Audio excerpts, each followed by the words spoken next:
The following is a non-paid review. Claims and opinions shown do not reflect those of YouTube or its affiliates. Your experience may differ. Offer valid to persons 18 years of age or older.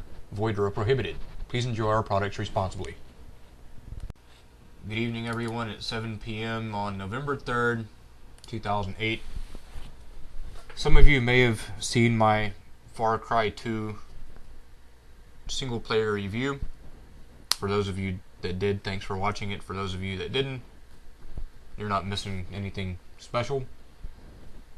Today, I'm going to give a pretty brief review about the Far Cry 2 online multiplayer game. So, without further ado, let's get started.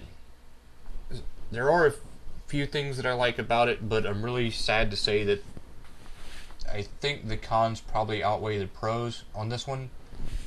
And I know a lot of you will probably call me a noob and whatever, fine. I really don't care. So, anyway, let's get started. The things that I do like about the game are the maps. They're wide open, they're well put together, they're very well designed.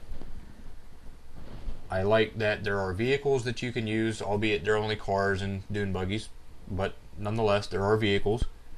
I like that the game was released with a very, very intuitive and easy to use set of tools, the map editor, and I especially like the benchmark aspect that comes with it too. That's pretty cool. One of the cool things about this game that other games don't have is the fact that you can revive your teammates. I think you have 8 or 10 seconds to do it. You get to them before their life meter runs out and you can revive them. So that's pretty cool.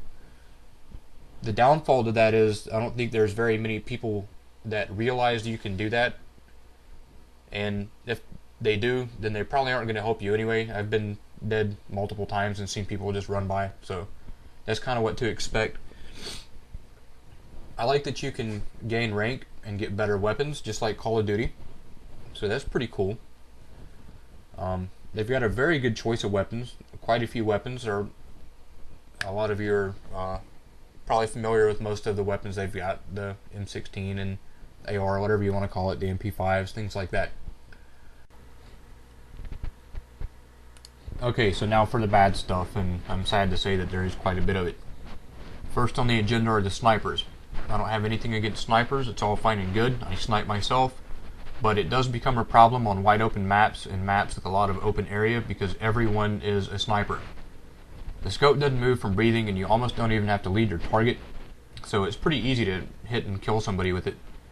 There will be very little close contact fighting on those sort of maps. You can have a server with 12 people on it, 10 of them are going to be sniping, and that said, it is sometimes close to impossible to even get out of your spawn.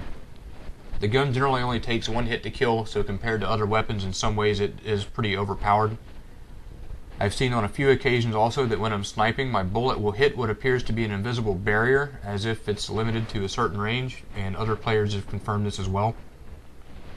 Second on the agenda, the grenade launcher. It's one of the first weapons that most people unlock is the M79 grenade launcher. It's a secondary weapon, but already I see several people using that and only that, even though they've got a primary weapon. In the short clips that I provided here, you're going to see several grenades going off in a very, very short amount of time.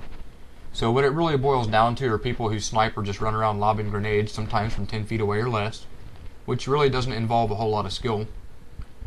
As I said earlier, there's not very much close contact fighting on those sort of maps.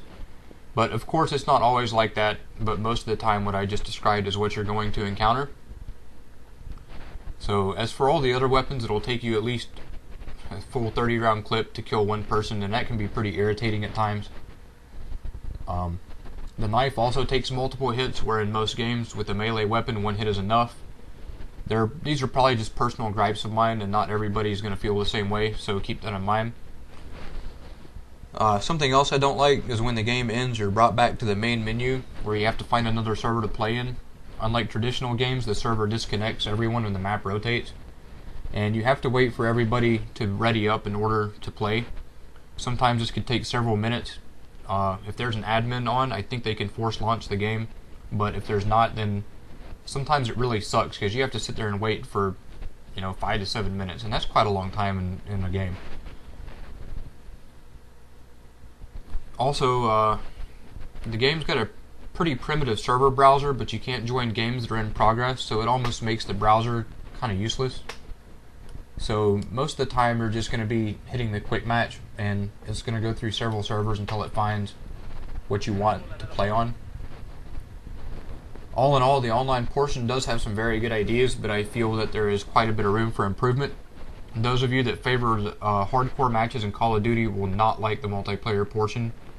I have heard that there is a patch in the works to address some of the issues that I have mentioned, so that'll be good.